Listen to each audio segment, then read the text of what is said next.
चलिए हम बात करते हैं नेक्स्ट आज रिएक्शंस ऑफ हेलोएरिन्स के अंदर nucleophilic substitution reaction. Last lecture तक हमने electrophilic substitution reactions and reaction with metal पढ़ा था। ठीक है, ये सबसे इंपॉर्टेंट सेक्शंस है हेलोएरिन्स के अंदर। ठीक है, नो डाउट सबसे पहले क्वेश्चंस हम ऑलरेडी पढ़ चुके हैं। जैसे मान लीजिए हमारे पास क्वेश्चंस आता है कि why halo alkene, is not halo alkene, this is haloarene, है ना। या मान लीजिए व्हाई हेलोएरिन, या आप बोलोगे aryl halide does not give nucleophilic substitution reaction.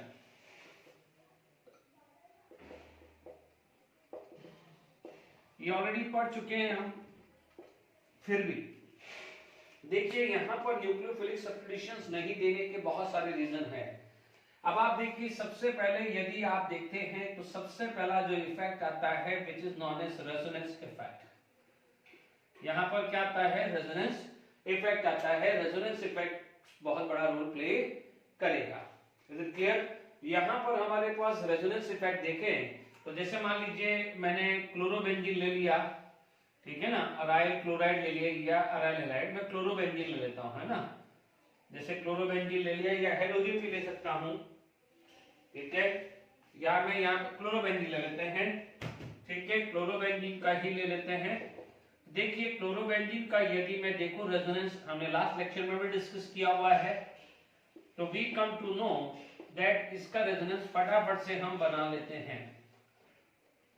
ठीक है, ये बॉन्ड यहां पर आया है, ये माइनस, ये डबल बॉन्ड प्लस, ये इलेक्ट्रॉन यहां आया है, तो ये क्या होगा, डबल बॉन्ड माइनस एन, ये प्लस आया। ठीक है, ये इधर आया तो आपके पास इस टाइप का स्ट्रक्चर बन जाएगा। ये रेजोनेंस है। इसका जो कंक्लूडेड स्ट्रक्चर जो है वो ये आएगा। ठीक है, हमारे को ये पता चला कि नेगेटिव चार्ज पर डीलोकलाइज है, जो अभी इस स्टेज पे हमारे पास यहां पर है।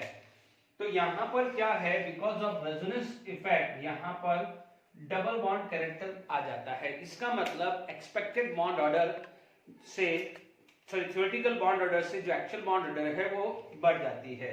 तो आप क्या बोल सकते हैं कि bond length is decreases as compare to bond length theoretical bond length आपने क्या कंपेयर मानी थी, सिंगल बॉन्ड सीसीएल। यानी यहां पर जनरली ये मान के चलते हैं कि जैसे मान लीजिए सीसीएल बॉन्ड है वो लगभग 177 पिकोमीटर आता है, बट यहां पर जो बॉन्ड लेंथ है वो लगभग 169 पिकोमीटर आ जाती है। इसकी वजह से बॉन्ड एनर्जी क्या है, बढ़ जाती है। ठीक है ना, ये अप्रोक्सीमेट है, नहीं बॉन्ड एनर्जी बढ़ जाती है। तो इसलिए क्या है, यहां पर सब्स्टिट्यूशन थोड़ा मुश्किल होता है। तो because of resonance effect the CCL bond length is decreases as compare to the theoretically जो हमने सोचा था। हमने तो सिंगल बॉन्ड माना था, उसके हिसाब से बॉन्ड लेंथ थी, बट हमें जो रेजोनेंस इफेक्ट की वजह से जो बॉन्ड लेंथ है एक्सपेक्टेड बॉन्ड लेंथ से कम मिली है, या ऐसे बोल सकते हैं कि बॉन्ड एनर्जी ज्यादा मिली है। तो पहला पॉइंट तो क्लियर हो गया है। चलिए अब इसके बाद यदि हम दूसरी बात करते हैं तो वो आ जाता है हाइब्रिडाइजेशन। सेकेंड फैक्टर क्या आ जाता है, हाइब्रिडाइजेशन। ओके, अब देखिए सेकेंड फैक्टर जो हमारे पास आ जाता है कि हाइब्रिडाइजेशन। ओके, हाइब्रिडाइजेशन के अंदर यदि मैं बात करूं तो ध्यान से समझ लीजिए कि हमारे पास यदि क्लोरोबेंजीन है, देखो क्लोरोबेंजीन की जगह हेलोबेंजीन भी आ सकता है, या जनरली कोई भी अल्काइल हैलाइड लेता हूं, कोई भी अल्काइल हैलाइड लेता हूं, ठीक है। तो यहां पर ये Cl मान लीजिए ये कोई R है और ये H ले लेता हूं, डन। ये जनरली क्या हो जाएगा, ये क्या होगा है अराइल क्लोराइड ले लिया, और ये मैंने ले लिया है अल्काइल क्लोराइड। दोनों का एक जैसे ही आ जाएगा एक्सप्लेनेशन। आप यहां पर आप देखेंगे this is sp2 carbon and this is sp3 carbon. ठीक है, एक sp2 कार्बन है, एक दूसरा क्या है sp3 कार्बन है। ठीक है, तो यहाँ पर जब sp2 sp3 कार्बन है तो होगा क्या, ढंग से समझिएगा। ठीक है, अब यहाँ पर आपके पास न्यूक्लियोफिलिक सब्स्टिट्यूशन रिएक्शंस है, यानी nucleophile should attack to this carbon and वो कार्बन क्या होना चाहिए, इलेक्ट्रॉन डेफिशिएंट होना चाहिए। न्यूक्लियोफाइल उसी कार्बन को अटैक करेगा ना जो इलेक्ट्रॉन डेफिशिएंट हो। ठीक है, तो अब आप ध्यान से समझ लीजिए, हमारे को पता है कि इलेक्ट्रोनेगेटिविटी की मैं यदि कंपेयर करूं तो इलेक्ट्रोनेगेटिविटी ऑफ कार्बन जो है, इलेक्ट्रोनेगेटिविटी ऑफ कार्बन सबसे ज्यादा इलेक्ट्रोनेगेटिव होता है sp2 देन sp3। ठीक है, दिस हैलोजन इज ऑलरेडी काफी इलेक्ट्रोनेगेटिव होगा, तो यहाँ पर जो चीज है इसमें इलेक्ट्रोनेगेटिव डिफरेंस जो है वो क्या हो जाएगा, वेरी लेस हो जाएगा। ठीक है, तो यहाँ पर क्या हो जाएगा, लेस पोलैरिटी अगर होगी, क्या होगी, इसका इंपैक्ट होगा लेस पोलैरिटी अटैक होने की वजह से यहाँ पर क्या है, अटैक होना मुश्किल हो जाएगा। तो क्या होगा कि लेस पोलैरिटी के लिए क्या हो जाएगा, difficult to attack carbon by nucleophile. क्यों, क्योंकि बच्चों ध्यान से समझ लीजिए, इसकी इलेक्ट्रोनेगेटिविटी हायर है, तो न्यूक्लियोफाइल खुद इलेक्ट्रोनेगेटिव या rich in terms of electron, this is also in rich in terms of electron, at least इससे तो ज्यादा ही है ना, एटलीस्ट इससे तो ज्यादा ही है ना। तो यहाँ पर क्या हो जाएगा, लेस पोलैरिटी अगर होगी, इसकी वजह से nucleophile is very difficult to attack. दूसरी चीज हो जाएगी, ये जो बॉन्ड लेंथ है वो लेस हो जाएगी, बॉन्ड लेंथ क्या हो जाएगी, लेस हो जाएगी। ठीक है, ये भी आप समझ जाइएगा। ठीक है, तो ये हाइब्रिडाइजेशन का कंसेप्ट है, मेनली इससे समझ लीजिए, दोनों ये भी इलेक्ट्रोनेगेटिव ये भी इलेक्ट्रोनेगेटिव, तो यहाँ पर इलेक्ट्रोनेगेटिव डिफरेंस क्या होगा, लेस होगा, जिसकी वजह से this bond is very less polar as compare to this. Less polar का मतलब क्या जाएगा, आप समझिएगा कि यदि ये सीसीएल बॉन्ड है, ठीक है, आप न्यूक्लियोफाइल है, यदि पोलैरिटी हाई होगी तो ये नेगेटिव और ये पॉजिटिव चार्ज होगा। If it is highly polarity तो ये हाईली पॉजिटिव चार्ज होगा कि नहीं होगा, तो न्यूक्लियोफाइल को अटैक करना आसान होगा, जबकि ये लेस पोलर है तो न्यूक्लियोफाइल को अटैक करना थोड़ा डिफिकल्ट हो जाता है। सेकंड पॉइंट भी क्लियर हुआ। तीसरा पॉइंट से मैं ऑलरेडी प्रीवियस लेक्चर के अंदर डिस्कस कर चुका हूं रिगार्डिंग द कार्बोकैटायन। ठीक है, तो आप क्या बोल सकते हैं कि जो फिनाइलिक कार्बोकैटायन है वो अनस्टेबल होता है। थर्ड केस आ जाता है इनस्टेबिलिटी ऑफ फिनाइलिक कार्बोकैटायन, यानी फिनाइलिक कार्बोकैटायन क्या होता है, इनस्टेबल होता है, अनस्टेबल होता है। तो आप देखेंगे यहां पर जो बात आई है, तो देखिए क्लोरोबेंजीन ये आया है, तो this is going to be phenylic carbocation, क्योंकि देखिए फर्स्ट और सेकंड पॉइंट से ये तो क्लियर हो गया कि SN2 नहीं देगा, फर्स्ट और सेकंड पॉइंट से तो ये तो क्लियर हो गया कि SN2 नहीं देगा, तो फिर हम SN1 पे थोड़ा फोकस करने लगे। तो यहाँ पर क्या हो गया है कि कार्बोकैटायन है, बट ये क्या होता है, अनस्टेबल होता है। अनस्टेबल क्योंकि मैंने ऑलरेडी डिस्कस कर चुका हूं, यहाँ पर किसी तरह से भी कोई रेजोनेंस नहीं है, यहाँ पर क्या है, नो रेजोनेंस इफेक्ट है, इनफैक्ट नो हाइपर कॉन्जुगेशन भी है। तो जब है रेजोनेंस भी नहीं होगा, हाइपर कॉन्जुगेशन भी नहीं रहेगा, तो किसी तरह की भी कोई स्टेबिलिटी नहीं आने वाली है। तो यहां पर क्या जाएगा, नो चांस ऑफ SN1। ठीक है, पहले दो पॉइंट से आपने क्या बोले थे, SN2 नहीं देगा। तीसरा जो चांसेस है या नेक्स्ट जो पॉइंट है वो इतना इंपॉर्टेंट नहीं है, वो क्या बोला जाता है, स्टेरिक हिंड्रेंस, बट 3 पॉइंट से ही क्लियर हो जाता है कि यहां पर मान लीजिए कोई भी अराइल हैलाइड है, ठीक है, अराइल हैलाइड है, now the nucleophile is going to be attack, suppose nucleophile is going to be attack, तो नो डाउट ये आपको रिपल्शन दे रहा है, तो it also gives steric hindrance, it also gives steric repulsion. तो ये स्टेरिक रिपल्शन देता है, इसकी वजह से भी यहाँ पर SN2 नहीं हो पाता है। ठीक है, हालांकि 4 पॉइंट को मैं ज्यादा मतलब इंपॉर्टेंट नहीं देता हूँ, फर्स्ट सेकंड पॉइंट SN2 नहीं देता है उसके लिए, और कार्बोकेटायन बन ही नहीं सकता क्योंकि वो अनस्टेबल है, तो वो क्या हो जाएगा कि SN1 भी फेवरेबल नहीं होगा। क्योंकि हमने पढ़ा हुआ है कि न्यूक्लियोफिलिक सब्स्टिट्यूशन यदि अल्काइल या अराइल हैलाइड में होते हैं तो दो टाइप के ही हो सकते हैं, one is SN1 kind, another is SN2 type. ठीक है, तो अब आपको यहां पर अच्छे से क्लियर हो गया होगा। अब आपके पास यदि हम नेक्स्ट चीज बात करते हैं कि चलिए यहां पर कुछ तो होगा, यहां पर कुछ रिएक्शंस तो होगी आप लोगों के पास। ठीक है, तो अब आप देखिए यहां पर हम बात करें तो नेक्स्ट चीज जो आ जाती है वो आ जाता है कि replacement of halogen by hydroxyl group, replacement of halogen by hydroxyl group. ठीक है, पहले इसको समझ लेते हैं। हाइड्रोक्साइल ग्रुप का रिप्लेसमेंट हो जाता है ना। पहली रिएक्शन यहां पर आप देखेंगे तो क्लोरोबेंजीन, ठीक है, यहां पर आप यूज करते हैं NaOH यूज करते हैं, टेम्परेचर 300 डिग्री सेल्सियस है ना, 300 नहीं है तो 673 केल्विन लिख दीजिए, और यहां पर आएगा 360 एटमॉस्फेयर, सॉरी 300 ही ले सकते हैं, 360 डिग्री आएगा, 360 डिग्री सेल्सियस एंड 300 एटमॉस्फेयर। ठीक है, और सेकंड स्टेप में क्या आता है, ये एक्वस NaOH आता है, और सेकंड स्टेप में H+ आयन होगा, मैं एक्सप्लेन करूंगा, डोंट वरी। तो आपको क्या मिलता है, आपको ये मिलता है। ठीक है, this is known as chlorobenzene and this is known as phenol, यानी फिनॉल बनाना है तो ये प्रोसेस आप कर सकते हैं। ठीक है, इसका मतलब यहां पर हुआ क्या है कि हायर टेम्परेचर ये कंक्लूजन निकालता है कि सपोज आपको यदि Cl को रिप्लेस करना है OH पे तो कंडीशंस आपकी स्ट्रांग होगी, स्ट्रांग कंडीशंस होगी तो ही होगा।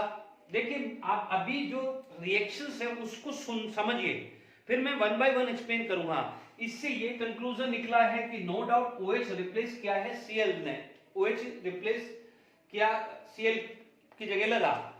ठीक है, बट कंडीशन देखो very high, very strong condition है। इसका मतलब chlorobenzene is less reactive, bromobenzene, chlorobenzene is less reactive, but it can give the nucleophilic substitution at a strong condition. यही कंक्लूजन मिला ना इस रिएक्शन को देख के।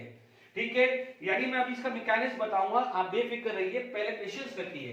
हुआ क्या होगा, एक सिंपल सी बात है, या मैं मैकेनिज्म बताऊंगा कि इसको आगे मैकेनिज्म लेने वाला हूं, तो मैं यहां पर एक्सप्लेन करूंगा कि ये एक्सप्रेस साइन क्यों यूज किया है। अभी सिर्फ आप जो है वो समझ लीजिए, इतना समझ लीजिए, अभी ये थोड़ी देर के लिए छुपा दीजिए कि यहां पर Cl, यहां पर OH अटैक हुआ और ये Cl गया और बाय प्रोडक्ट आपका क्या बन गया है, NaCl। Is it clear to all of you? यहां पर आपके पास NaCl आ चुका है। दूसरा कंडीशन, आपके पास यहां पर एक ग्रुप लगा दिया है NO2, ऑर्थो पे लगाओ या पैरा पे, आपने क्या करा है, यहां NaOH यूज किया है एक्वस।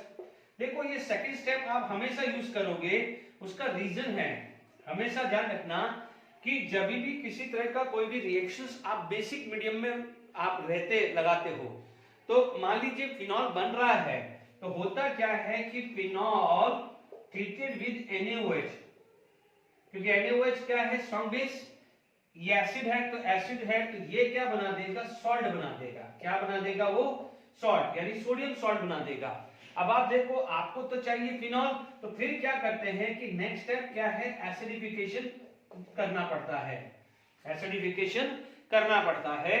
अदरवाइज क्या है, यानी एसिडिफिकेशन का मतलब फॉर एग्जांपल यहां पर ONa बना और आपने यहां HCl लिख दिया, तो यहां पर बाय प्रोडक्ट क्या हो जाएगा, NaCl ले जाएगा, क्योंकि ये जो सॉल्ट है वो है वीक एसिड स्ट्रॉन्ग बेस, कम से कम HCl से तो वीक है, HCl के कंपेयर में तो वीक है, और HCl क्या है, स्ट्रॉन्ग एसिड है, स्ट्रॉन्ग एसिड स्ट्रॉन्ग बेस को ले जाएगा सॉल्ट, तो यहां पर क्या हो जाएगा, एसिडिफिकेशन। यानी जो सेकंड स्टेप में जो एसिडिफिकेशन इसलिए किया जा रहा है कि फर्स्ट स्टेप में फिनॉल मिलता भी है तो वो रुकता नहीं है, क्योंकि बेस उसको सॉल्ट में कन्वर्ट करेगा, बट आपको फिनॉल चाहिए तो आपको क्या है सेकंड स्टेप में एसिडिफिकेशन करना पड़ेगा। ये चीज का खासकर ध्यान रखना है। इसलिए हर जगह कोई भी एसिडिफिकेशन लिखे तो इसका मतलब समझ लीजिएगा, बट ध्यान दीजिएगा यहां पर आपके पास, ठीक है, देखिए ऑर्थो एंड पैरा कहीं भी लगा सकता हूं। ये टेम्परेचर 443 केल्विन एसिडिफिकेशन हुआ है, ठीक है। तो यहां पर आपके पास ये क्या हुआ है OH, ये NO2 है ना। इसी तरह से क्या हो गया है कि यदि यही रिएक्शन अभी मैं लेता Cl और ये NO2 यहां लेता हूं तो लगभग सेम ही कंडीशन आती, लगभग सेम ही कंडीशन आती और ये आपको ऐसा मिल जाता, ठीक है। इसे क्या बोल रहे हैं पैरा नाइट्रोफिनॉल और इसको क्या बोल रहे हैं ऑर्थो नाइट्रोफिनॉल। थोड़ा सा ध्यान दीजिए यहां पर और इस पे थोड़ा कंपेयर करो, ये बहुत स्ट्रॉन्ग कंडीशन है, यहां पर थोड़ी सी माइल्ड हो गया है। मिट चला इसको मैं केल्विन में लेता हूं 623 केल्विन। आप देखो 200 डिग्री सेल्सियस का लगभग फर्क हो गया है, प्रेशर भी इतना मतलब एटमॉस्फेरिक प्रेशर पे चला गया। इसका मतलब ऐसा क्या हुआ है, आप बोलोगे सर यहां पर एक ग्रुप है, ठीक है, यानी इसकी वजह से ऑर्थो पे यदि इलेक्ट्रॉन विड्रॉइंग ग्रुप लगा है तो उसने थोड़ा सब्स्टिट्यूशन को इजी बनाया है, उसने सब्स्टिट्यूशन को क्या कर दिया है इजी बनाया है। ये जो सारे पॉइंट जो मैं बोल रहा हूं वो एक बार ध्यान रखते रहिए, ठीक है, बिल्कुल ध्यान रखते रहिए।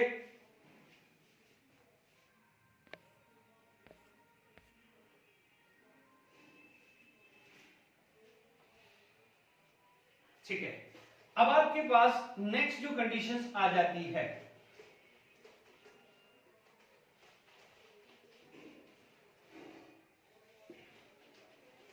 देखिए थर्ड एग्जांपल, यदि आप थर्ड एग्जांपल लेते हैं तो मान लीजिए NO2 आपने यहां लगा दिया, NO2 यहां लगा दिया, तो यहां पर आपने वही NaOH ले लिया, एक्वस NaOH, बट ये 368 केल्विन में हो जाता है एसिडिफिकेशन। NO2 यहां लग गया है और आपका जो NO2 है वो यहां लग जाएगा।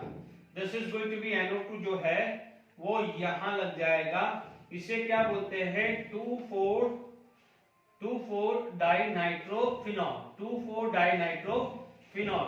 तो अब आप देख लीजिए 443 था, 443 से आ गया है 368 केल्विन और टेम्परेचर कम, तो आप बोलोगे सर एक और NO2 ग्रुप लगाया, ठीक है। अब आप 4 है, मान लीजिए यहां पर Cl लगा हुआ है, Cl NO2 यहां लगा है, NO2 यहां लगा है, NO2 यहां लगा है। इनफैक्ट ये क्या जाएगा वार्म H2O, हल्का सा गुनगुना सा वाटर भी आप ले लें तो भी आपका ये बन जाएगा। अब आप समझ सकते हैं कि वार्म वाटर का मतलब 100 डिग्री सेल्सियस के आसपास ही, या मतलब 100 डिग्री तो बहुत ज्यादा है क्योंकि वो स्टीम नहीं है, मतलब वार्म वाटर कितना होगा 40-50 डिग्री के आसपास भी आपका काम हो चुका है। इसे क्या बोलते हैं 2,4,6 ट्राइनाइट्रोफिनॉल, जिसको आप बोल सकते हैं पिक्रिक एसिड, क्या बोलते हैं पिक्रिक एसिड, और इसको क्या बोलते हैं DNP डाइनाइट्रोफिनॉल, ठीक है। तो अब आप समझ जाइए कि इसका कंक्लूजन निकालेंगे, फिर मैं बात करूंगा।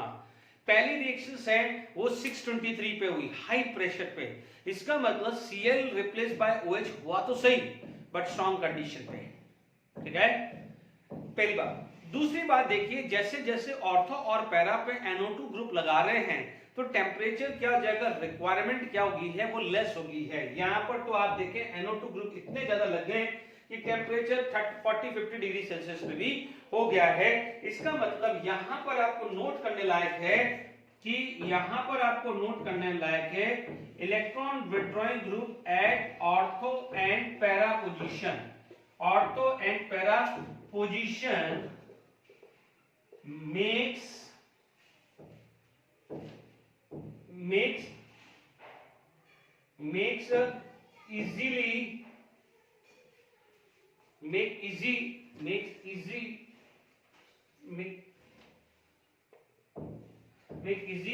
living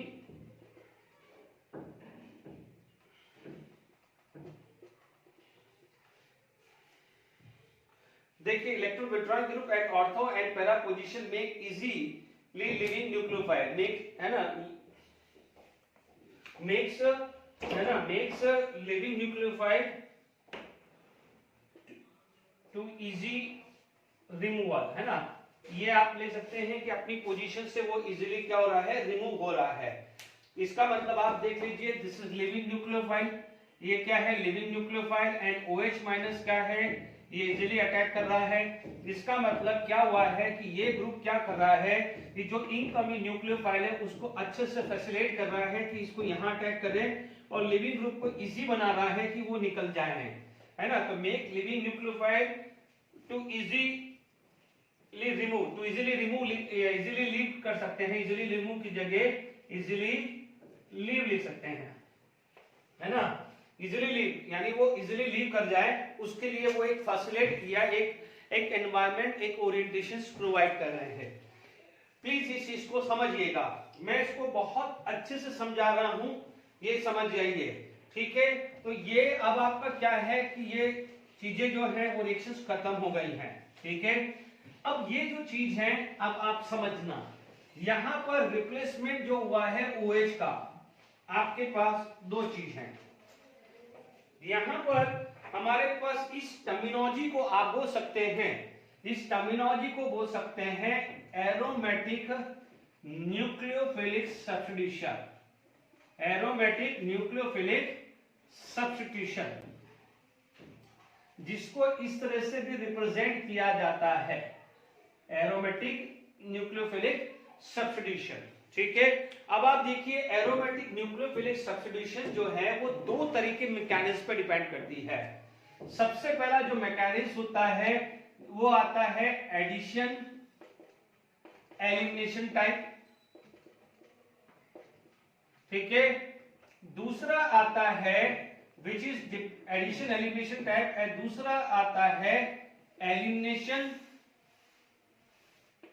देन एडिशन टाइप, ठीक है। एलिमिनेशन के बाद एडिशन, इसको क्या बोलते हैं, थ्रू बेंजाइन फॉर्मेशन या बेंजाइन मैकेनिज्म भी बोल सकते हैं, थ्रू बेंजाइन मैकेनिज्म।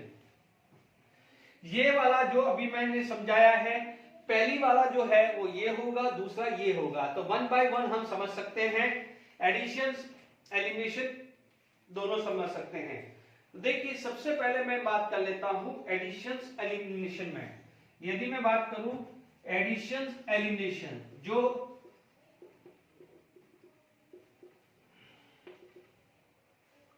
ठीक है, एडिशन एलिमिनेशन मैकेनिज्म,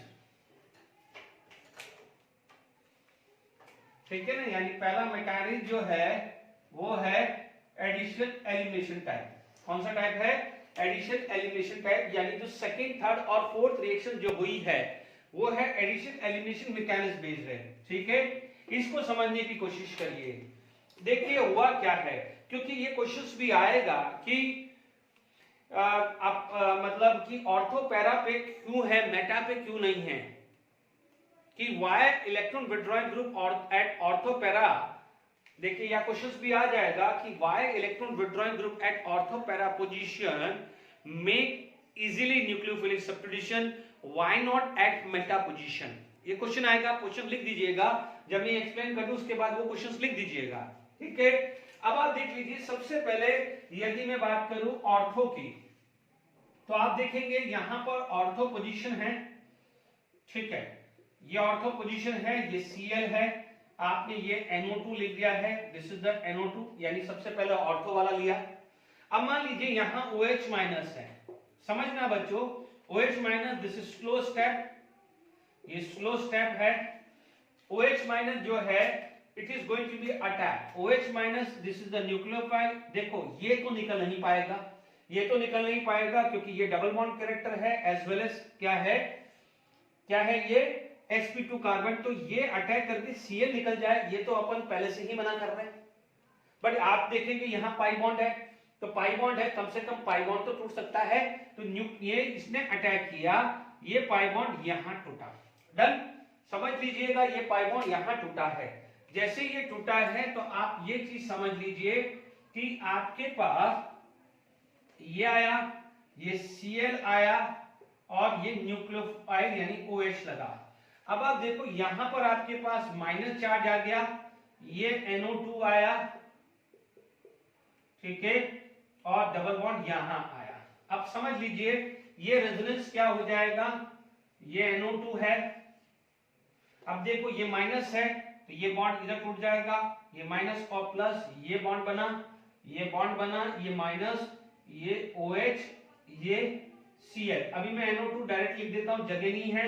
फिर मेरा एक और रेजोनेंस आया, मैंने यहां पर आप देखिएगा ये है, ये बॉन्ड प्लस और माइनस यहां आया, ये माइनस, ये NO2 आया, ये Cl और ये OH। तो ये मैंने ब्रैकेट में क्लोज कर दिया है, ये इसके 3 रेजोनेंस स्ट्रक्चर है। अब देखिए, अब आपके पास इन तीनों का जो कंक्लूडेड स्ट्रक्चर आएगा, ठीक है, इसका मतलब ये कंक्लूडेड स्ट्रक्चर ये आया है, इसका मतलब जो नेगेटिव चार्ज है वो यहां से यहां तक आया। तो आप ध्यान से समझ लीजिएगा, ये नेगेटिव चार्ज में इसको स्क्वायर है, कहां से शुरुआत हुई, यहां से यहां। तो आप समझ लीजिएगा ये इस तरह से आया, माइनस चार्ज घूम रहा है, ठीक है, और NO2 ग्रुप यहां लगा हुआ है और OH एंड Cl यहां लगा हुआ है। आई होप यहां तक समझ में आ गया होगा आपको। ओके, ठीक है, यहां तक कोई दिक्कत नहीं किसी बच्चों को। तो अब आप देखिए ये है अनस्टेबल सिचुएशन, ये क्या है, अनस्टेबल। अब आप देख सकते हैं यहां पर ये माइनस चार्ज इसके साथ स्टेबलाइज है। आप ये समझ लीजिए, मैं कोई भी एक ले लेता हूं।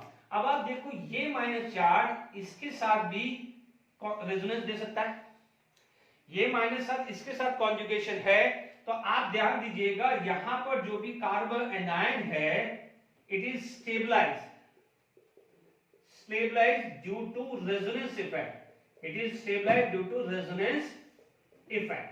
रेजोनेंस इफेक्ट की वजह से क्या हो गया है, कार्बन एनायन स्टेबलाइज हो गया। देख लीजिए कॉन्जुगेशन है, स्टेबलाइज है। अब देखो ये है transition state, this is known as transition state, ये है ट्रांजिशन स्टेट,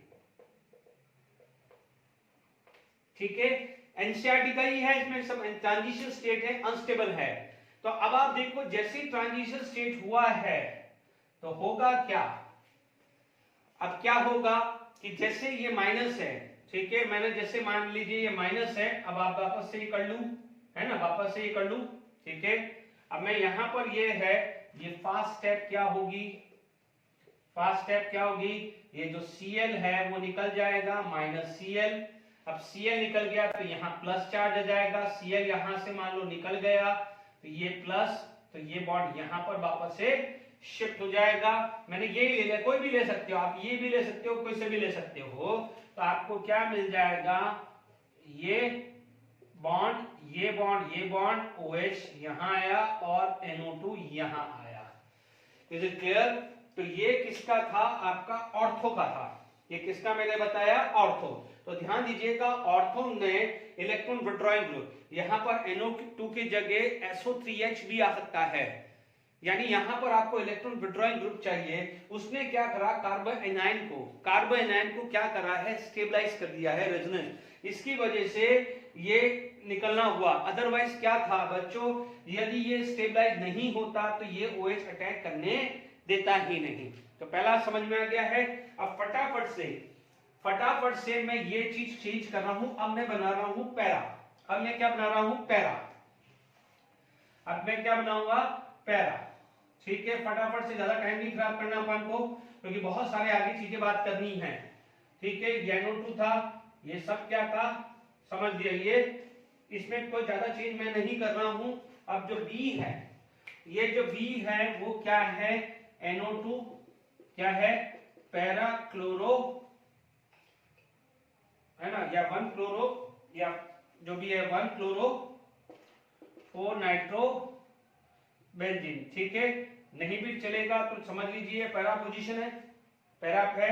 अब आप देखो ये NO2 ग्रुप यहां आया, अब आप देखो यहाँ पर माइनस है तो यहाँ पर NO2 ग्रुप है, माइनस चार्ज यहाँ आया तो NO2 ग्रुप यहाँ आया। अब NO2 ग्रुप क्या होगा बच्चों, यहाँ आ जाएगा। तो सेम है यहाँ पर भी देखो, कार्बन आयन स्टेबलाइज कर रहा है, कार्बन आयन स्टेबलाइज कर रहा है तो NO2 ग्रुप क्या है, इलेक्ट्रॉन विड्रॉइंग ग्रुप। बिल्कुल ऐसा ही है ना यहाँ पर भी, देखिए यहाँ पर भी सिचुएशन कुछ ऐसी है, N डबल बॉन्ड O, ये O आया, ये माइनस चार्ज, ये माइनस चार्ज इसके साथ कॉन्जुगेशन में है ना, ये देखिए। फिर carbon ion stabilise due to the resonance effect, ये क्या हो जाएगा, इन तीनों का कंक्लूडेड स्ट्रक्चर ये आ गया है, ठीक है। And this is the transition state, have a very short life. तो क्या हो जाएगा, फर्स्ट स्टेप में क्या होगा, ये निकल जाएगा तो आपको यहाँ पर क्या हो जाएगा, NO2 यहाँ लग जाएगा, ठीक है। तो आपको यहाँ तो समझ में आ गया इन दोनों मैकेनिज्म से। पहले देखिए यहाँ पर हुआ क्या, ये एडिशन हुआ, ठीक है। उसके बाद क्या हो जाएगा, ये Cl निकला है। तो आप देखिएगा इस मैकेनिज्म में ये पहला स्टेप क्या है, एडिशन, एंड सेकंड स्टेप में क्या है, देखिए आप लिख सकते हैं कि फर्स्ट स्टेप के अंदर यानी स्लो स्टेप के अंदर क्या हुआ है, एडिशन हुआ है, ठीक है। इसके अंदर क्या हुआ है, एलिमिनेशन। इसीलिए इस मैकेनिज्म को क्या बोलते हैं, एडिशन एंड एलिमिनेशन। अब आप देखिएगा इस चीज को, अभी मैं इसके बाद मेटा पे जा रहा हूं। यदि इस केस में देखें कि यहाँ ये है सबस्ट्रेट, इसका भी रोल है, एज वेल एज न्यूक्लियोफाइल का भी रोल है। तो यदि यहाँ पर पूछा जाए तो रेट ऑफ रिएक्शन जो है it is equal to K substrate into OH minus, OH minus, तो यहाँ पर ऑर्डर आ जाता है 2। इसीलिए कई इसको क्या है, एरोमेटिक SN2 भी लिखते हैं। क्या लिखते हैं इसको, एरोमेटिक SN2। मैंने आपको एक चीज समझाई थी, याद करो प्रिपरेशन में, जब प्रिपरेशन में सैंडमेयर रिएक्शन ली थी, सैंडमेयर रिएक्शन, तो मैंने वहां पर आपको बताया था बेंजीन डाइज़ोनियम क्लोराइड। बेंजीन डाइज़ोनियम क्लोराइड का कोई भी मैकेनिज्म बिना कार्बोकेटायन के नहीं बनता, वो होता है एरोमेटिक SN1 होता है, ठीक है। जब भी वापस से बेंजीन डाइज़ोनियम क्लोराइड की रिएक्शंस करेंगे नाइट्रोजन कंटेनिंग कंपाउंड में, तो मैं वहां पर एरोमेटिक SN1 वर्ड यूज करूंगा। तो यहां पर क्या है, इसका है एरोमेटिक SN2 है, ठीक है। This is also known as aromatic SN2। तो बट ऑब्वियस है उसका यदि ग्राफ आ जाता है delta G versus progress, delta G versus progress का यदि ग्राफ आता है तो वो इस टाइप का ग्राफ आएगा। याद करिए, ये रिएक्टेंट है, ये प्रोडक्ट है, and this is transition state. जो SN2 का ग्राफ था वैसे ही आएगा। Is it clear to all of you? ध्यान से समझ लीजिए, ये रिएक्टेंट है एंड ये वाली क्या है, ट्रांजिशन स्टेट, और क्या जाएगा, ये हो जाएगा प्रोडक्ट, ठीक है। रिएक्टेंट दिस प्लस दिस आ जाएगा, प्रोडक्ट क्या हो जाएगा, दिस, और ट्रांजिशन स्टेट ये आ जाएगा, ठीक है। तो ग्राफ भी वैसा है जो SN2 पे है। तो देख लीजिएगा वही delta G versus this is for reactant, peak point for transition state, and product के लिए ये पॉइंट आ गया, ठीक है। तो एरोमेटिक SN2 भी आ गया। तो अब आपको समझ में आ गया होगा कि पहला मैकेनिज्म एडिशन एलिमिनेशन। अब आप समझ लीजिए तीसरी केस ले रहा हूं NO2। NO2 कहां ले रहा हूं, अब मेटा पे ले रहा हूं। देखिए आप इस मैकेनिज्म को यदि देखें तो आपका जो नेगेटिव चार्ज है वो तो कहीं हिल ही नहीं रहा ना बच्चों, नेगेटिव चार्ज है वो हिल ही नहीं रहा है। Is it clear? अब मान लीजिए यहां पर NO2 ग्रुप लगा भी दिया मैंने, ठीक है। कहां पर लगा रहा हूं, अब समझ जाइए तीसरा केस। अब मैं NO2 लगा रहा हूं मेटा पोजीशन, कहां लगा रहा हूं, मेटा। NO2 कहां लगा रहा हूं, मेटा। NO2 कहां लगा रहा हूं, मेटा। NO2 कहां लगा रहा हूं, मेटा। अब आप देखो मेटा माइनस चार्ज कहां था, ऑर्थो पे, माइनस चार्ज कहां था, पैरा पे, माइनस चार्ज कहां था, ऑर्थो पे। तो नेगेटिव चार्ज स्टेबलाइज हुआ ही नहीं। तो यहां पर क्या हो जाएगा, आप क्या बोलोगे, carbanion is not stabilise by resonance effect.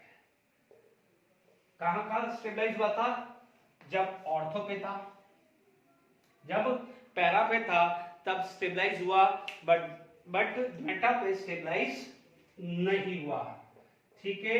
अब मान लीजिए कोई बोलेगा कि मेटा पे क्या होगा, नो डाउट मेटा पे कुछ हद तक माइनस आई इफेक्ट आ जाएगा, बट उतना नहीं है। बट मान लीजिए आप बोलोगे सर हमने तो रिएक्शन दिया है, तो वंस अगेन यहाँ पर बहुत स्ट्रॉन्ग कंडीशन यूज करोगे तभी जाके यहाँ पर क्या है सब्स्टिट्यूशन होगा। इसका मतलब ये जो तीनों मैकेनिज्म से ये क्लियर हुआ, ये तीनों मैकेनिज्म से क्लियर हुआ कि यदि ऑर्थो और पैरा पोजीशन पे इलेक्ट्रॉन विड्रॉइंग ग्रुप लग जाता है तो वो एरोमेटिक न्यूक्लियोफिलिक सब्स्टिट्यूशन को इजी बना देता है, because during this reaction carbon anion is formed which is stabilized by electron withdrawing group if it is at ortho and para position. Meta position पे स्टेबलाइज कर ही नहीं पा रहा, वो प्रूफ मैंने कर दिया है। तो आप यहां पर क्या लिख सकते हैं, ठीक है, तो यहां पर कोई भी एनसीईआरटी का भी क्वेश्चंस है वो मैं लिख देता हूं, मैंने एक्सप्लेनेशंस किया है यहां पर, ठीक है।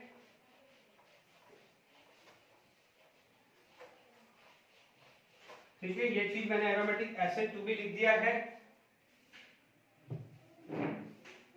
ठीक है। तो यहां पर आपके पास ये मेरा फर्स्ट वाले का ही लिख रहा नोट कि aromatic nucleophilic substitution, aromatic nucleophilic substitutions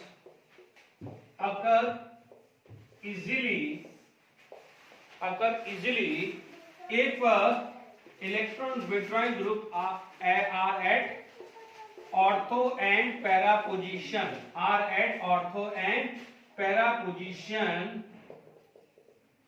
ठीक है, नॉट एट मेटा पोजीशन। ये सिंपल है, इस तरह का क्वेश्चन आप एनसीईआरटी में भी देखने को मिलेगा, ठीक है। तो मैंने आपको एक्सप्लेन कर दिया है कि why aromatic nucleophilic substitution occur easily if the electron withdrawing group are at ortho and para position। तो आप इमेजिन करके चलिए जब एक ऑर्थो पैरा था तब आपका टेम्परेचर क्या था 443, दो हुए तो और ज्यादा नेगेटिव चार्ज को स्टेबलाइज किया। आप मैकेनिज्म देखेंगे तो आप देखेंगे फटाफट से, आप देखेंगे तो आप देखेंगे ये OH और Cl, एक माइनस चार्ज यहां था। अब मान लीजिए दूसरा जो आया है, दूसरे केस में माइनस चार्ज आपको यहां देखने को मिला, तीसरे केस में जो माइनस चार्ज है वो क्या हो जाएगा, यहां देखने को मिला। तो आप इमेजिन करके चलिए कि जब एक ग्रुप था यहां या यहां था तो उसने स्टेबलाइज किया। अब दो ग्रुप लग जाए तो दो ग्रुप यदि लग जाए, जैसे मान लीजिए यहां दो ग्रुप लग जाए, तो जब नेगेटिव चार्ज है तो ये स्टेबलाइज कर देगा, जब नेगेटिव चार्ज यहां होगा तो ये स्टेबलाइज कर देगा कि नहीं करेगा। तो अब R/N की स्टेबिलिटी और बढ़ गई। अब मान लीजिए तीसरा ग्रुप यहां भी लग जाए, तो आप इमेजिन करें हर बार हर जगह वो स्टेबलाइज हो रहा है कि नहीं हो रहा। तो इसीलिए जब एक पैरा पे था तो 443 लगा, फिर आया तो 368 हुआ, फिर आया तो इनफैक्ट वार्म वाटर ने भी आपका रिएक्शंस कर दिया। तो आपको कंसेप्चुअली समझ में आ गया है, इसे बोलते हैं एडिशन एलिमिनेशन मैकेनिज्म। ध्यान दीजिएगा NO2 की जगह SO3H भी लगा सकते हैं, इलेक्ट्रॉन विड्रॉइंग ग्रुप चाहिए आपको, ठीक है ना, ध्यान रखना है। जो बच्चे जेडब्ल्यू नीट की तैयारी कर रहे हैं तो NO2 की जगह वो SO3H भी देगा, ठीक है, यहां तक क्लियर हो गया। अब जो दूसरा मैकेनिज्म है, तो यानी एक चीज क्लियर हो गई, यानी आप ये चीज तो क्लियर हो गया कि aromatic aryl halide is non reactive, ठीक है, वो क्लियर हो गया, वो पहले ही बात की। But if the group are at ortho and para position it will facilitate the nucleophilic substitution। यही बोलेंगे ना, इसका कंक्लूजन हुआ। यदि electron withdrawing group ortho para position पे नहीं लगा होगा तो nucleophilic aromatic nucleophilic substitution reaction possible नहीं है, ठीक है। पहला कंडीशन क्लियर हो गई, तो हमने एडिशन एलिमिनेशन रिएक्शंस कर लिया है, ठीक है। ये चीज एनसीईआरटी में भी डिटेल में दी हुई है। अब बात करते हैं एलिमिनेशन रिएक्शंस की, एलिमिनेशन देन एडिशन रिएक्शन की, ठीक है, ओके। यदि एडिशन देन एलिमिनेशन रिएक्शन की बात करें, पहला आएगा एलिमिनेशन देन एडिशन। ये आपका दो टाइप की रिएक्शंस है, एलिमिनेशन, ठीक है, देन एडिशन मैकेनिज्म है ना, इसे क्या हो जाएगा, थ्रू द बेंजाइन भी बोलते हैं, ठीक है, ये मैकेनिज्म दूसरा टाइप का है। ठीक है, इसमें आपकी दो तरह की रिएक्शंस आएगी। तो जनरली यहां पर क्या होता है कि aryl halide is less reactive toward nucleophilic substitution,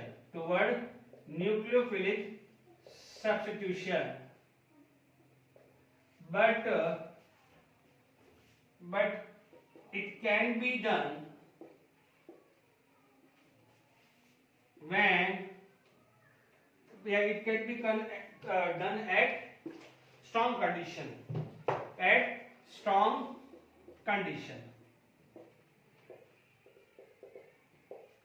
देखिए स्ट्रॉन्ग कंडीशन पे ये हो सकता है। ठीक है, जैसे अभी मैंने आपको सबसे पहले रिएक्शंस आई थी, ये क्लोरोबेंजीन, सबसे पहली वाली क्लोरोबेंजीन, इसके अंदर आपने NaOH यूज किया था, टेम्परेचर क्या था 360 डिग्री सेल्सियस एंड 300 एटमॉस्फेयर। ठीक है, अब नो डाउट भले सेकंड स्टेप में आपने वो किया था वो अलग बात है, इससे आपको क्या मिला था, फिनॉल प्लस NaCl मिला, ये इस कैटेगरी में आता है। दूसरा रिएक्शन यदि आप लिखते हैं कि ये Cl है, ठीक है, यहां पर आप अमोनिया यूज कर लीजिए। ठीक है, कैटलिस्ट आपने Cu2O लिया है ना, 200 डिग्री सेल्सियस एंड 60 एटमॉस्फेयर, तो ये आपको क्या बना देता है, एनिलीन बना देता है, ये बना देता है एनिलीन। जब एनिलीन के चैप्टर में आएगा नाइट्रोजन में ये वाली रिएक्शंस आपको देखने को मिलेगी और आपका बाय प्रोडक्ट क्या बनेगा, NH4Cl। ठीक है, यहां पर आपको क्या मिलेगा, फिनॉल आया। ठीक है, कंडीशन स्ट्रांग है। ठीक है, ये क्लोरोबेंजीन है। तीसरा मान लीजिए कोई एग्जांपल आपने लिया है क्लोरोबेंजीन, अब मान लीजिए KNH2 लो, बच्चों ये अमोनिया है, ये KNH2 है, यहां पर K+ चार्ज है, आप इमेजिन करोगे ये -33 डिग्री सेल्सियस में भी हो जाता है। No doubt it is going to be form aniline also, ये एनिलीन ही बना रहा है। बट आप देख लीजिए यहां पर एक कंडीशंस लिखी है, यहां स्ट्रॉन्ग कंडीशन है, बट यदि मैं स्ट्रॉन्ग बेस भी ले रहा हूं तो भी मेरा क्या जाएगा, आपका सब्स्टिट्यूशन हो रहा है, बट यहां पर टेम्परेचर लोअर हुआ है। ठीक है, तो ये एग्जांपल्स हैं एलिमिनेशन एडिशन के। और इससे पहले एडिशन एलिमिनेशन टाइप जिसको एरोमेटिक SN2 बोल रहे हैं, सारे एरोमेटिक SN2 है, ऐसा नहीं है ये वाला मैकेनिज्म भी एरोमेटिक SN2 है, वो भी एरोमेटिक SN2 है, सिर्फ मैकेनिज्म अलग अलग हुए हैं, है एरोमेटिक SN2। इनको समझते हैं, इनका कोई भी देते हैं। ये प्रोसेस क्या है, फिनॉल की प्रिपरेशन में आएगा, एनसीईआरटी में दिया हुआ है, and this is given in aniline. जब एनिलीन की प्रिपरेशन होगा, ये एडिशनल मैंने मेरे हिसाब से करवाया है। ठीक है, एडिशंस एलिमिनेशंस का मैकेनिज्म समझते हैं। देखिए होता क्या है कि जब भी आपके पास, जैसे मान लीजिए ये -33 डिग्री वाला लिया, ठीक है, आपके पास मान लीजिए जैसे मेरे पास ये आया है क्लोरोबेंजीन, ये कैसे वर्क करता है, क्लोरोबेंजीन प्लस KNH2 आया आपके पास। ठीक है, और आप बोल रहे हैं कि इसके अंदर इस टाइप का प्रोडक्ट बनेगा। ठीक है, अब देखिए इसमें मैकेनिज्म कैसे लगता है, इसका समझिएगा। स्ट्रॉन्ग बेस है, इनफैक्ट NaOH में OH- भी स्ट्रॉन्ग बेस है, तो ये कैसे काम करता है ध्यान से समझिएगा कि जैसे ये आया, ये Cl, ये H है ना, NH2-, बच्चों ध्यान दीजिए NH2- है, यदि मेरे पास क्या है फिनॉल NaOH होगा तो OH- होगा, दोनों का मैकेनिज्म एक साथ ही बता रहा हूं। ठीक है, दोनों रिएक्शंस का एक साथ ही बता रहा हूं। ये अटैक करेगा, ये बॉन्ड यहां शिफ्ट होगा और ये यहां पर आएगा। यानी सबसे पहले आपने क्या करा है, ये स्लो स्टेप है, ये स्लो स्टेप है। स्लो स्टेप के अंदर क्या बना है, ये बन गया है, इसे बोलते हैं बेंजाइन। ये क्या बोलते हैं, बेंजाइन। इमेजिन करके चलिए ये sp कार्बन है और हमने पढ़ा हुआ है कि sp कार्बन टिल 8 अनस्टेबल है साइक्लिक के अंदर, यहां पर 6 कार्बन है, तो इमेजिन कर सकते हैं बेंजाइन कितना अनस्टेबल होगा। This is most unstable situation. Unstable situation हुई तो नेक्स्ट स्टेप क्या हो जाएगी, फास्ट स्टेप। नेक्स्ट स्टेप क्या हो जाएगी, फास्ट स्टेप। तो ये क्या हो जाएगी, फास्ट स्टेप हुई, नो डाउट बेंजाइन इंटरमीडिएट की तरह ही आएगा या ट्रांजिशन स्टेट आएगी।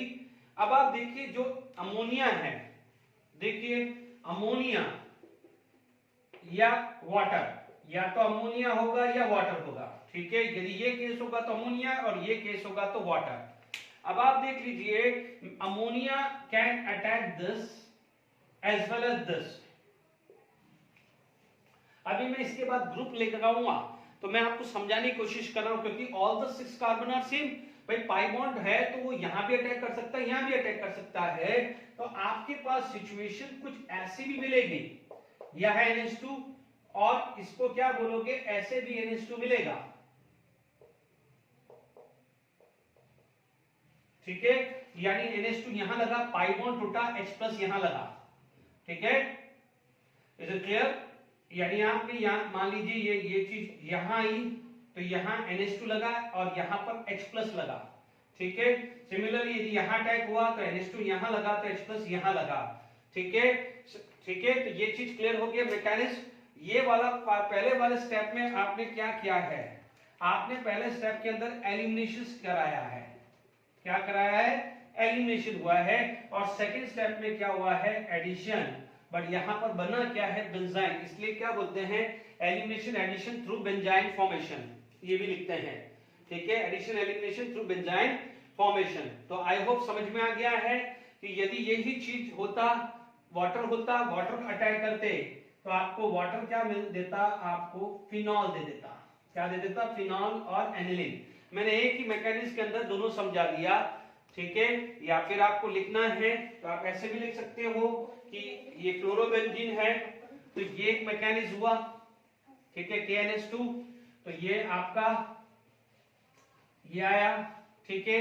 यहां पर NH2 यदि यहां अटैक करता है तो ये, तो ध्यान दीजिएगा इसको क्या बोला जाता है, ये पोजीशन Cl थी, यहीं अटैक किया तो इसको क्या बोलते हैं, सिन एडिशन या सिन सब्स्टिट्यूशन बोल सकते हैं, क्योंकि फाइनली तो सब्स्टिट्यूशन ही हुआ है ना। Syn, not syn, sine, SYN, not sine, SYN, और इसको सिन सब्स्टिट्यूशन बोलते हैं। यानी सेम पोजीशन पे लगे तो सिन अलग, देखो दो ही जगह लग सकता है, या तो यहां लगेगा या यहां लगेगा। तो यहां लगता तो उसे साइन सब्स्टिट्यूशन बोलते हैं, ठीक है। तो ये पहला एग्जांपल आपका क्लियर हो गया है, ये फर्स्ट एग्जांपल क्लियर हो गया है। यहां पर -33 डिग्री सेल्सियस हुआ, ठीक है। इसी तरह से सेम मैकेनिज्म, कुछ नहीं है चेंज। दूसरा है आपका यहां पर क्या हो जाएगा, 2 moles of ammonia, same mechanism लगने वाला है। यहां पर क्या हो जाएगा, Cu2O 200 degree Celsius and 60 atmosphere, and यहां पर आपको क्या मिल जाएगा, 2 मोल, not 2 mole, 1 mole of NH4Cl मिल जाएगा। सेम चीज आ गई, ठीक है। तीसरा रिएक्शन मैं बता देता हूं, नोट कर लीजिए, सेम मैकेनिज्म में कुछ चेंज नहीं आने वाला। तीसरा जो चीज है वो आपके पास हुआ क्या, देखिए ये थर्ड स्टेप है ClNaOH 623 केल्विन यानी 360 degree Celsius and 300 atmosphere, 300 atmosphere, आपको फिनॉल एंड NaCl मिला, ठीक है। समझिएगा इसमें फर्क क्या हो जाएगा, मैकेनिज्म में यहां जो है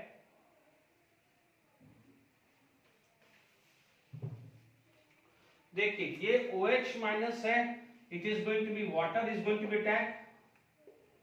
तो OH यहां लगा तो H+ यहां लगा, या OH यहां लगा तो H+ यहां लगा, तो या तो ये OH और ये OH। कोई बच्चा बोलेगा इन दोनों में फर्क क्या है, इन दोनों में कोई फर्क नहीं है, बट जो आगे जो कराने वाला हूं उसमें ये समझना जरूरी है, ठीक है। बना फिनॉल ही है, तो ये भी मैकेनिज्म आपको क्लियर हो गया है फटाफट से। इस प्रोसेस को बोलते हैं डॉस प्रोसेस। ये जो रिएक्शंस है उसे बोलते हैं डॉस प्रोसेस, ये बहुत इंपॉर्टेंट रिएक्शंस है, डॉस प्रोसेस बोलते हैं, ठीक है।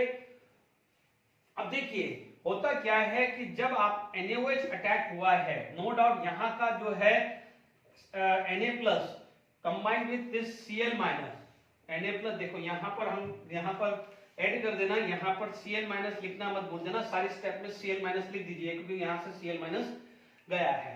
Is it clear? अब आप देखिए यहाँ पर आप बात करते हैं, एक चीज का खास कर ध्यान रखना कि जब आपने NaOH डाला तो नो डाउट फिनॉल बना। होगा क्या कि जब यहाँ पर Cl डाला, NaOH डाला, तो आपको क्या मिला? फिनॉल मिला। क्या मिला? फिनॉल। बट क्योंकि मीडियम बेस है तो this phenol further treated with NaOH are going to be form salt, sodium salt बना देगा। But this is the salt of weak acid strong base. हमें पता है कि फिनॉल अल्कोहल से ज्यादा एसिड है, बट एटलीस्ट HCl HBr से तो कम है।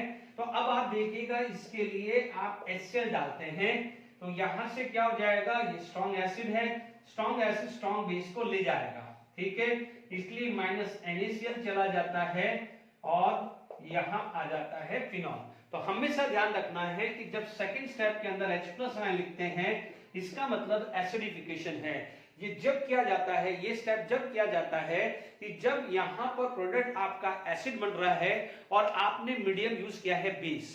ठीक है, मीडियम यूज किया है बेस, क्योंकि एसिड बनेगा तो जैसे ही एसिड बनेगा स्ट्रॉन्ग बेस के साथ रिएक्शंस करके वो क्या बना देगा? वो बना देगा सॉल्ट। बट हमें सॉल्ट नहीं चाहिए, हमें तो क्या है? एसिड चाहिए। इसके सेकंड स्टेप डिफॉल्ट एसिडिफिकेशन होगा। ये फ्यूचर के लिए भी ध्यान रखना है। तो ये आपका मैंने खत्म कर दिया है न्यूक्लियोफिलिक सब्स्टिट्यूशन। नो डाउट एक फिनॉल की प्रिपरेशन भी आपको समझा दी मैकेनिज्म, और आपका एनिलीन का भी प्रिपरेशन सिखा दिया। तो ये आपके एक बेनिफिट, एडिशनल बेनिफिट आ गया है। ठीक है, अब मान लीजिए यहां पर जो मैं चीज है, एडिशनल टाइम है, तो हम और एक चीज डिस्कस कर लेते हैं। ठीक है,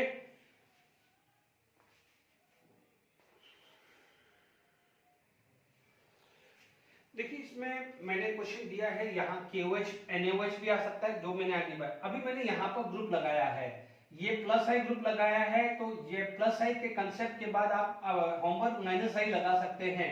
OCH3 या NO2 यहाँ लगा सकते हैं। मैं बताऊंगा क्योंकि टाइम इतना नहीं है, तो आप घर पे कंप्लीट कर सकते हैं।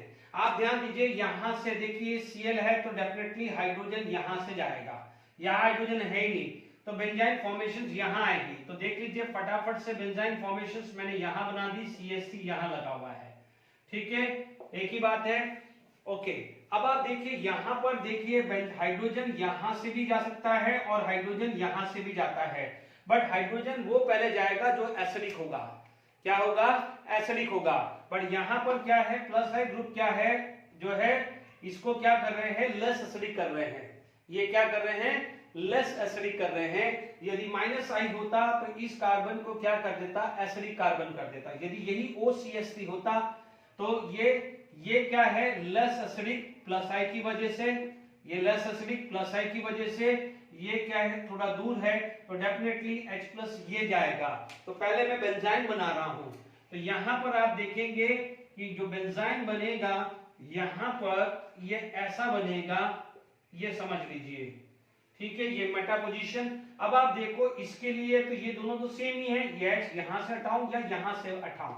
यहां तो H साइन ही पहली बात हटा दो, तो इसलिए यहां कंपलसरी किया। यहां पर दो H थे, ये प्लस आई ग्रुप इस कार्बन को क्या कर रहा है? इलेक्ट्रॉन रिच कर रहा है, तो ये लेस एसिडिक हो जाएगा, तो डेफिनेटली यहां से जाएगा। इसके लिए दोनों सेम पोजीशन है, तो इसलिए यहां पर तो कहीं भी बनाओ उससे कोई फर्क नहीं आने वाला है। ठीक है, तो सबसे पहले मैंने बेंजाइन बना दिया। आपको कैसे बेंजाइन बनाना है वो समझ में आ गया है। यदि मैं यहाँ OCH3 या NO2 लगाऊं तो कोई फर्क नहीं पड़ने वाला।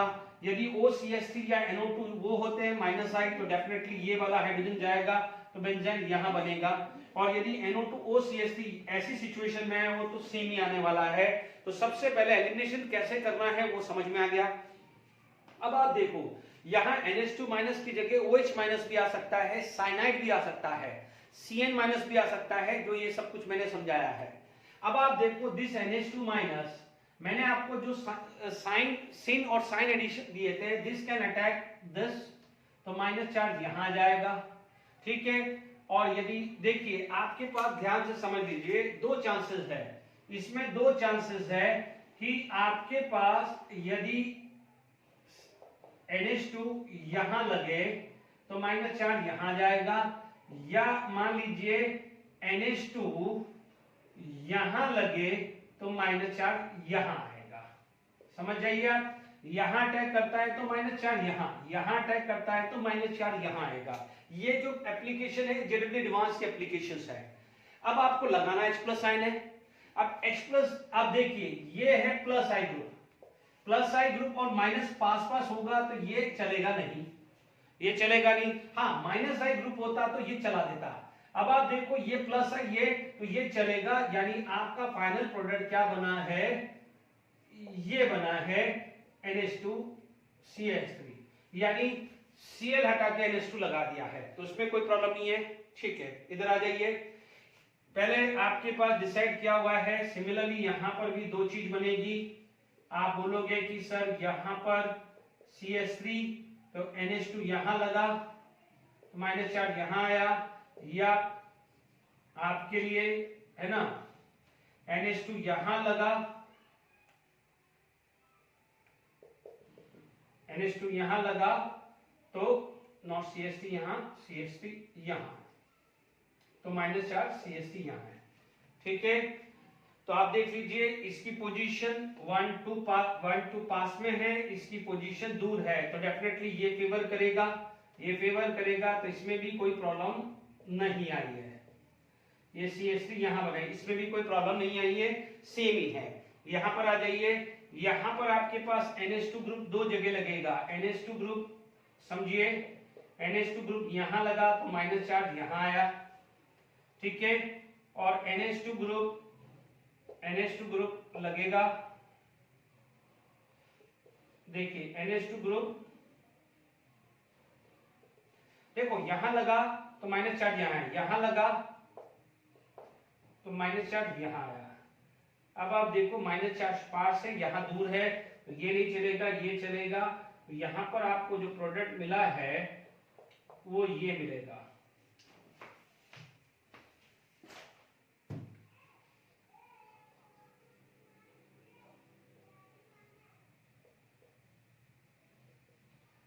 ये प्रोडक्ट अब आप देख लीजिए, यहां ClNH3 पैरा पे है जबकि ये मेटा पे हो गया। इमेजिन करिए कोई बच्चा बोल रहे कि सोच रहा होगा कि ये जबरदस्ती का है, वो नहीं है। ठीक है, अब मैं फटाफट से इसमें ओवरराइटिंग कर देता हूं। यहां मेरे पास NO2 ग्रुप लगा देता हूं, ये NO2 ग्रुप, यहां NO2 ग्रुप, ठीक है, और यहां पर मेरे NO2 ग्रुप आ गया। ठीक है, सेम सिचुएशन आने वाली यहां और यहां तो कोई दिक्कत नहीं। अब आप देखो यहां पर आप देखोगे तो NO2 ग्रुप यहां आया और NO2 ग्रुप यहां आया, ये भी माइनस आई है तो ये इसको फेवर करेगा। तो यहां पर क्या हो जाएगा, आपको जो प्रोडक्ट मिलेगा ये फेवर यहां नहीं करेगा, है ना। इसमें क्या है, आपका प्रोडक्ट क्या होगा, वो ऐसा होगा, मेटा पोजीशन क्या हो जाएगी, meta position. NH2 and NO2 are meta position to each other. ठीक है, ये माइनस आई है, माइनस आई है तो माइनस आई क्या आ जाएगा, इसको एसिडिक बना देगा। क्या करेगा, इसको एसिडिक बना देगा तो ये ब्रेक करेगा। जब ये ब्रेक करेगा तो चीजें समझिए, जब ये ब्रेक करेगा तो बेंजाइन यहां बनेगा, बेंजाइन यहां बनेगा NO2 से। ठीक है, अब आप देखो NH2 ग्रुप लगाइए, NH2 ग्रुप लगेगा कैसे, एक बार NH2 यहां लगा तो माइनस चार्ज यहां आया, एक बार NH2 ग्रुप यहां लगा तो माइनस चार्ज यहां आया, ये माइनस आई, माइनस के माइनस पास ज्यादा है तो ये जाएगा, ये नहीं होगा। तो आपका जो फाइनल प्रोडक्ट आएगा वो मेटा पोजीशन ही रहने वाला है, इसमें कोई दिक्कत नहीं है। ठीक है, अब देखिए यहाँ NO2 ग्रुप है तो यहाँ आपका NO2 ग्रुप आ गया, क्योंकि ये यहाँ लगाऊं इसमें तो कोई फर्क नहीं। अब आप देखो यहाँ पर NO2 ग्रुप और यहाँ पर NO2 ग्रुप, ये NO2 ग्रुप, यहाँ NH2 आ जाए तो ये पास में है, ये माइनस आई पास में है तो ये फेवरेबल है, इसमें ये फेवरेबल था, ये फेवरेबल नहीं है। तो अब आप देखो यहाँ पर NH2 और NO2, ध्यान दीजिए इन दोनों में कोई पोजीशन में चेंज नहीं आया, बट यहाँ पर चेंज आया है। तो आप समझ जाइए ये group minus I plus I effect करेगा जब भी मैकेनिज्म थ्रू बेंजाइन आता है। देखिए इसके अंदर देखिए rate of SN2 aromatic SN2 आप देखेंगे कि जितना इलेक्ट्रॉन विड्रॉल जो ऑर्थो पैरा पे होगा उतना बढ़िया होगा। तो ध्यान दीजिए C है ना, उसके बाद B, उसके बाद D और उसके बाद A। ये फटाफट से पढ़ा तो इस पे भी जितना पढ़ाया उस पे क्वेश्चंस कैसे बन सकता है। आप देख लीजिए यदि मेरे पास X fluorine, chlorine, bromine, iodine है तो सबसे फास्ट कौन होगा? ध्यान दीजिए फ्लोरीन सबसे फास्ट फ्लोरीन। रेट यदि रेट ऑफ एरोमेटिक SN2 पूछे तो fluorine, chlorine, bromine and iodine. क्योंकि ध्यान दीजिएगा फ्लोरीन का माइनस आई इफेक्ट सबसे ज्यादा है, माइनस आई इफेक्ट सबसे ज्यादा है फ्लोरीन का। तो इसका मतलब ध्यान से समझ लीजिए, आपने मैकेनिक्स पढ़ा हुआ है। देखिए सारी चीज बहुत अच्छे क्वेश्चन है। न्यूक्लियोफाइल आप देखिएगा यहाँ पर पहले एडिशन कर रहा है, तो न्यूक्लियोफाइल यहाँ अटैक कर रहा है तब जाके एडिशन कर रहा है। तो this should be electron deficient, this carbon should be electron deficient. तो इलेक्ट्रॉन डेफिशिएंट कौन बनाएगा? Minus I effect. तो ध्यान दीजिएगा एरोमेटिक ये माइनस आई का है। यदि X क्लोरीन, क्लोरीन, ब्रोमीन है तो ऑर्डर ये आएगा। ये देखिए जो मैंने अभी लास्ट में समझाया था वो उसी पे बेस्ड है। तो आप देख लीजिए स्ट्रॉन्ग कंडीशंस है तो आपके पास क्या है? बेंजाइन बनेगा, बेंजाइन बन गया, ठीक है, CN। अब आप देखो, आप समझ जाइए कि आपके पास एक प्रोडक्ट ऐसा बन रहा है NH ट्वाइस माइनस यहां पर है, और आपके पास दूसरा प्रोडक्ट बनेगा ऐसा NHCH3 ट्वाइस माइनस और यहां CN आएगा। दो ही बनेगा ना। बेंजाइन यहां बनाओ या यहां बनाओ एक ही बात है। यहां बनाया तो आपके पास यदि यहां अटैक किया तो -4 यहां आया, यहां अटैक करे तो -4 आया। साइनाइड क्या होता है? -I -M इफेक्ट होता है। माइनस के लिए माइनस फेवरेबल है तो ये फेवरेबल नहीं है, ये फेवरेबल हुआ, ठीक है। इसका मतलब जो हाइड्रोजन लगना है वो ये लगेगा, हाइड्रोजन लगना है ये लगेगा, तो दिस इज मेजर प्रोडक्ट, ठीक है। ये आ जाएगा माइनर प्रोडक्ट। तो आपका फाइनल आंसर क्या हो जाएगा? ये आ जाएगा। प्लीज ऐसे क्वेश्चन में डायरेक्टली ये मत करिए, कितना सिंपल है, ऐसा फ्लोरीन लगा के यहीं तो लगाना है। अभी आपको समझाया है, ये इतना आसान नहीं है, ठीक है। तो हमने अल्काइल हैलाइड सारे अच्छे से लेवल, एडवांस, JEE में सब लेवल मैंने कवर कर दिया, बोल्ड लेवल जो भी हैं।